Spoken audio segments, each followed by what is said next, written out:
ओम शांति।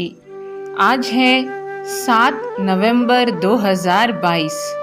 प्रातः मुरली बाप दादा मधुबन। मीठे बच्चे, मनुष्य जो बाप को भूल दुबन दलदल में फंसे हुए हैं, मनुष्य जो बाप को भूल दुबन दलदल में फंसे हुए हैं, उन्हें निकालने की मेहनत करो।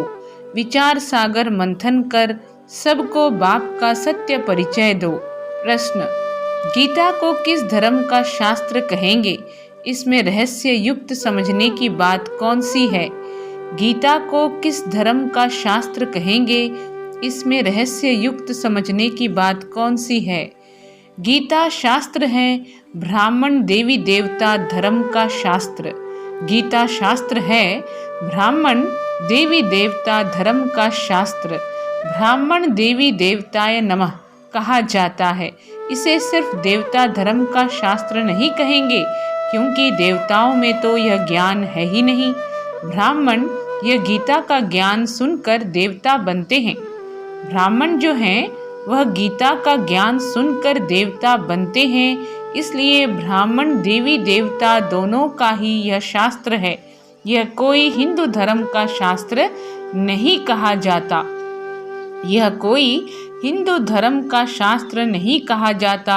यह बहुत समझने की बातें हैं। गीता ज्ञान स्वयं निराकार शिव बाबा तुम्हें सुना रहे हैं। श्री कृष्ण नहीं, गीत है, न वह हमसे जुदा होंगे। ओम शांति। बाबा बच्चों को बैठ समझाते हैं अच्छी तरह से। कौन सा बाप? पारलौकिक बाप। लौकिक बाप को इतने बच्चे नहीं होते। पारलौकिक बाप के इतने बच्चे आत्माएं हैं जो याद करते रहते हैं, हे पतित पावन सर्व के सद्गति दाता, ओ परमपिता परमात्मा। तो पिता कहकर पुकारते हैं। परमपिता परमात्मा निराकार भगवानुवाच। परमपिता परमात्मा क्या है? निराकार हैं। भगवानुवाच, निराकार परमात्मा तो एक होता है ना, दो नहीं होते। निराकार परमात्मा तो एक होता है ना, दो नहीं होते। बच्चों की बुद्धि में बैठा है कि ऊंचे ते ऊंचा भगवान है। वह कहाँ रहते हैं? जहाँ आत्माएं रहती हैं। ईश्वर प्रभु भगवान कहने से सुख का वर्षा लेने की बात नहीं आती। बाप कहने से वर्षा याद आता है, परंतु मनुष्य बाप को नहीं जानते। भारतवासी ड्रामानुसार रावण मत पर अपनी दुर्गति करते हैं। तो पहले ये समझाना है कि ब्रह्मा विष्णु शंकर सूक्ष्म शरीरधारी हैं, मनुष्य स्थूल देहधारी हैं। परंतु स्थूल व सूक्ष्म देहधारी को बाप नहीं कहेंगे। परंतु स्थूल व सूक्ष्म देहधारी को बाप नहीं कहेंगे। बाप परमपिता परमात्मा निराकार को कहा जाता है। भूल क्या हुई जो दुर्गति हुई? बाप द्वारा सच्ची गीता सुनने से सद्गति होती है। तो कोई को भी पहले बाप का परिचय देना है, यह है मूल बात। परंतु कोई की बुद्धि में नहीं बैठता है। तब तो बाबा ने यह पोस्टर छपवाया है कि गीता का भगवान श्री कृष्ण बच्चा है या परमपिता परमात्मा। गीता किस धर्म का शास्त्र है? ब्राह्मण देवी देवता धर्म का कहना ठीक है। ब्राह्मण देवी देवता धर्म का कहना ठीक है। जैसे क्रिश्चियन का धर्म शास्त्र बाइबल है, ऐसे गीता को सिर्फ देवी देवता धर्म का शास्त्र नहीं कहेंगे जब तक ब्राह्मणों को न मिलाएं। कहते हैं ब्राह्मण देवी देवताय नमः। बाबा ने बताया है देवताओं में ज्ञान है नहीं। वह यह भी नहीं जानते कि गीता कोई हमारे धर्म का शास्त्र है। वह यह भी नहीं जानते कि गीता कोई हमारे धर्म का शास्त्र है। ज्ञान है ब्राह्मणों को, सिर्फ ब्राह्मण धर्म का भी शास्त्र गीता नहीं कहेंगे, क्योंकि बाप दोनों धर्म की स्थापना करते हैं। इसलिए दोनों धर्म का शास्त्र कहेंगे। तो बाबा आज की मुरली में ब्राह्मण देवी देवताय नमः इसके बारे में बता रहे हैं। बाबा ने बताया है देवताओं में ज्ञान है नहीं। वह यह भी नहीं जानते कि गीता कोई हमारे धर्म का शास्त्र है। ज्ञान है ब्राह्मणों को, सिर्फ ब्राह्मण धर्म का भी शास्त्र गीता नहीं कहेंगे, क्योंकि बाप दोनों धर्म की स्थापना करते हैं। इसलिए दोनों धर्म का शास्त्र कहेंगे। वहाँ तो कह देते कि हिंदू धर्म का शास्त्र है, आर्य का भी कह देते। आर्य समाज तो दयानंद ने स्थापन किया है, वह भल नया धर्म है, परंतु वह कोई देवी देवता धर्म के नहीं है। मूल बात है गीता का भगवान कौन। गीता में श्री कृष्ण का नाम डाल गीता को खंडित कर दिया है, क्योंकि मेरे से बुद्धि योग टूट गया। गीता में देखो बातें कितनी बताई हैं और गीता पाठशाला का मान कितना है। तो अभी देवता और ब्राह्मण धर्म प्रायः लोप है। पुजारी लोग कहेंगे ब्राह्मण देवी देवताए नमः। उन्हों को यह मालूम नहीं है कि ब्राह्मण देवता कैसे बने। पुजारी लोग क्या कहते हैं कि ब्राह्मण देवी देवताए नमः। उन्हों को यह मालूम नहीं है कि ब्राह्मण देवता कैसे बने। यह बतावे कौन। बाप कहते हैं कि मैं ब्रह्मा मुख वंशावली बनाए देवता बनाता हूँ। तो गीता हो गई ब्राह्मण देवी देवता धर्म का शास्त्र। सिर्फ कहें देवता धर्म का तो लक्ष्मी नारायण में ज्ञान है नहीं।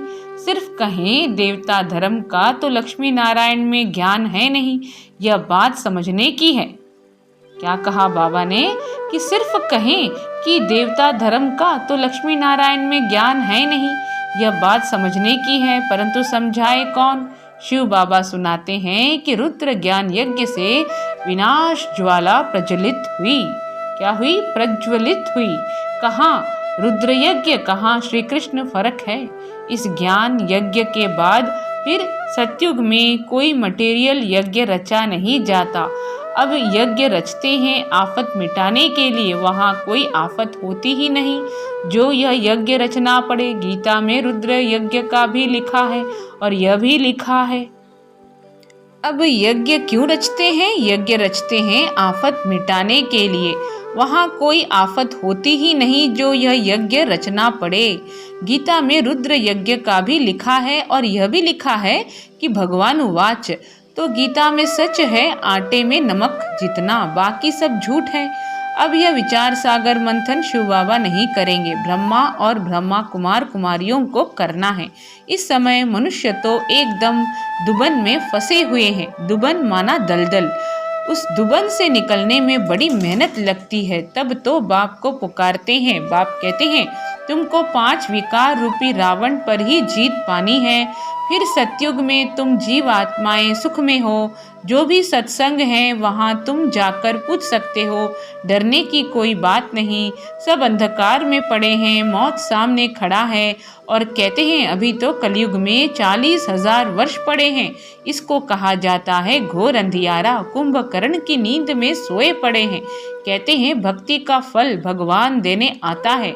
सदगति देता है तो दुर्गति में है ना। गीता में अगर शिव परमात्मा का नाम होता तो उसको सब मानते। तो बरोबर निराकार ने राजयोग सिखाया था। युद्ध के मैदान की कोई बात नहीं है। युद्ध के मैदान में इतना बड़ा ज्ञान कैसे देंगे? राजयोग कैसे सिखाएंगे? मुख्य धर्म 4 हैं, धर्मशास्त्र भी 4 हैं। अभी तो अनेकानेक धर्म, अनेक शास्त्र, अनेक चित्र हैं।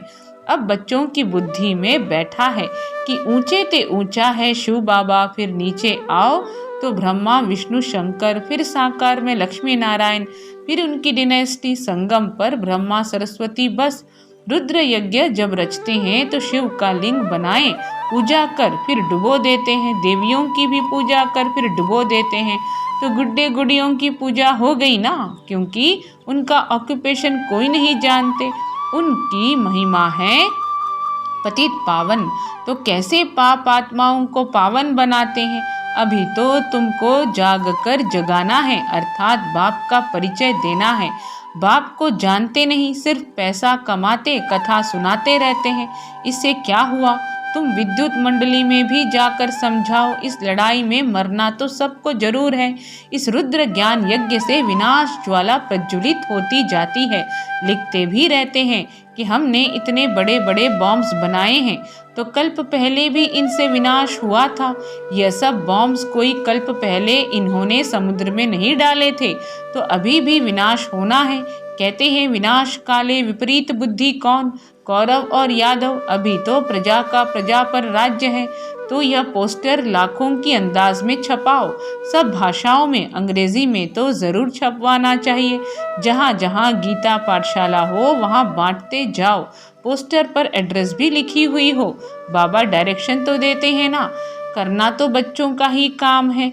लिखा हुआ है शिव बाबा, तो शिव बाबा भी बाप, ब्रह्मा भी बाप, परंतु बच्चों को वर्षा शिव बाबा से मिलना है, न कि ब्रह्मा से। ब्रह्मा को भी उनसे मिलता है। ब्रह्मा को भी किनसे मिलता है? शिव बाबा से। बाबा ने बहुत समझाया है कि गीता मैगजीन में भी पहले पहले बाप का यथार्थ परिचय लिखो, तो जो ब्राह्मण बनने वाले होंगे उनको झट तीर लगेगा, नहीं तो लिया और फेंक दिया। बाबा ने बहुत समझाया है कि गीता मैगजीन में भी पहले पहले बाप का यथार्थ परिचय लिखो, तो जो ब्राह्मण बनने वाले होंगे उनको झट तीर लगेगा, नहीं तो लिया और फेंक दिया। जैसे कोई बंदर को किताब दो तो एकदम फेंक देगा, समझेगा कुछ नहीं। तब बाप कहते हैं कि यह ज्ञान मेरे भक्तों को और गीता पाठियों को देना, उसमें भी जिसके भाग्य में होगा वह समझेंगे। बाप कहते हैं यह तो है ही नरक, यहाँ जो भी बच्चे आदि पैदा होते हैं एक दो को दुख देते रहते हैं, एक दो को काटते रहते हैं। बाकी तो गरुड़ पुराण में विषय वैतरणी नदी दिखाई है, वह तो है नहीं। ये दुनिया तो नरक है, तो बच्चे जानते हैं आज नरकवासी फिर संगमवासी बनते हैं, कल फिर स्वर्गवासी बनेंगे, इसलिए पुरुषार्थ कर रहे हैं। अच्छा, मीठे मीठे सिखिलधे बच्चों प्रति माता पिता बाप दादा का याद प्यार और गुड मॉर्निंग। रूहानी बाप की रूहानी बच्चों को नमस्ते। हम रूहानी बच्चों की रूहानी माता पिता बाप दादा को याद प्यार, गुड मॉर्निंग और नमस्ते। धारणा के लिए मुख्य सार। आज धारणा के लिए मुख्य सार के पहले है रात्रि क्लास। तो ये रात्रि क्लास है 23 मार्च 1968 की, 1968 माना 1968 की। ऊंचते ऊंच है एक भगवान माना फादर। किसका फादर? सभी जो आत्माएं हैं उन सभी का, जो भी मनुष्य मात्र हैं उनमें जो आत्माएं हैं उनका है फादर। अभी सभी आत्माएं जो कि पाठ बजाने आती हैं वह पुनर्जन्म जरूर लेती हैं। कोई बहुत थोड़े लेते हैं, कोई 84 जन्म लेते हैं, कोई 80 और कोई 60। देहधारी जो भी मनुष्य हैं, देहधारी जो भी मनुष्य हैं, भल यह लक्ष्मी नारायण विश्व पर राज्य करने वाले हैं। उस समय न्यू वर्ल्ड में और कोई डिनेस्टी नहीं थी। जो भी देहधारी मनुष्य हैं कोई भी सद्गति नहीं दे सकते। पहले पहले है स्वीट साइलेंस होम, सभी आत्माओं का घर। बाप भी वहाँ रहते हैं, उसको इनकॉर्पोरियल वर्ल्ड कहा जाता है। बाप ऊंचते ऊंच, फिर रहने का स्थान भी ऊंचते ऊंच। बाप कहते हैं मैं ऊंचते ऊंच हूँ, मुझे भी आना पड़ता है। सभी मुझे पुकारते हैं, जो भी मनुष्य मात्र हैं पुनर्जन्म जरूर लेना ही है। सिर्फ एक बाप ही नहीं लेते हैं, पुनर्जन्म तो सभी को लेना ही है, सिर्फ एक बाप ही नहीं लेते हैं। यानी बाबा कह रहे हैं सिर्फ बाप यानी शिव बाबा पुनर्जन्म नहीं लेते, वो जन्म मरण के चक्र में नहीं आते हैं। पुनर्जन्म तो सभी को लेना ही है, कोई भी धर्म स्थापक हो। बुद्ध अवतार कहते हैं ना, बाघ को भी अवतार कहते हैं, उनको भी आना पड़ता है। अभी सभी आत्माएं यहाँ मौजूद हैं, वापिस कोई भी जा नहीं सकते। पुनर्जन्म लेते हैं तब तो वृद्धि होती है ना। तो सिर्फ एक बाप ही नहीं लेते हैं पुनर्जन्म, कोई भी धर्म स्थापक हो। बुद्ध अवतार कहते हैं ना, बाप को भी अवतार कहते हैं, उनको भी आना पड़ता है। अभी सभी आत्माएं यहाँ मौजूद हैं, वापस कोई भी जा नहीं सकते। पुनर्जन्म लेते हैं तब तो वृद्धि होती है ना। पुनर्जन्म लेते लेते इस समय सभी तमो प्रधान हैं, बाप ही आकर नॉलेज देते हैं। बाप ही नॉलेजफुल हैं, आदि मध्य अंत की नॉलेज उनमें है। उनको ही नॉलेजफुल ब्लिसफुल कहा जाता है, पीसफुल एवर प्योर। बाकी मनुष्य मात्र प्योर इम्प्योर बनते हैं, बाकी मनुष्य मात्र प्योर इम्प्योर बनते हैं। यह लक्ष्मी नारायण डीटी डिनेस्टी के फर्स्ट हैं, यह लक्ष्मी नारायण डीटी डिनेस्टी के फर्स्ट हैं। इनको ही पूरे 84 जन्म लेने पड़ते हैं। ये लक्ष्मी नारायण कौन है? डीटी डिनेस्टी के फर्स्ट हैं। इनको ही पूरे 84 जन्म लेने पड़ते हैं। पुनर्जन्म यहाँ ही लेते हैं, फिर अंत में बाप आकर सबको पवित्र बनाकर साथ में ले जाते हैं। बाप को ही लिबरेटर कहा जाता है। इस समय सभी धर्म स्थापक यहाँ हाजिर हैं, बाकी थोड़े हैं जो आते रहते हैं। वृद्धि होती रहती है। सर्व का सद्गति दाता एक ही बाप है। शांति धाम व सुख धाम का मालिक बनाते हैं। तुम ही पूरे 84 जन्म लेते हो। तुम जो पहले आए थे वही फिर पहले आएंगे। तुम जो पहले आए थे वही फिर पहले आएंगे। क्राइस्ट फिर अपने समय पर आएंगे। क्राइस्ट में यह ताकत नहीं जो किसको वापस ले जाए। वापस ले जाने की ताकत एक बाप में ही है। इस समय है रावण राज्य, आसुरी राज्य। 84 जन्मों में विकार पूरे प्रवेश कर लेते हैं। बाप कहते हैं तुम डीटी दुनिया के मालिक थे। तुम क्या थे? डीटी दुनिया के मालिक थे। फिर रावण राज्य में तुम विकारी बन पड़े हो। पुनर्जन्म सभी को जरूर लेना पड़ता है। धर्म स्थापन कर वापस चला जाए यह हो नहीं सकता। पुनर्जन्म सभी को जरूर लेना पड़ता है। धर्म स्थापन कर वापस चला जाए वह हो नहीं सकता। उनको पालना जरूर करनी है। गाया जाता है ब्रह्मा द्वारा नई दुनिया की स्थापना, पुरानी दुनिया का विनाश। नई दुनिया में एक ही धर्म, एक ही डीटी डिनेस्टी थी। अब वह है नहीं, सिर्फ चित्र है और सभी धर्म मौजूद हैं सिवाय एक गॉड फादर के। जो भी देहधारी हैं पुनर्जन्म जरूर लेते हैं।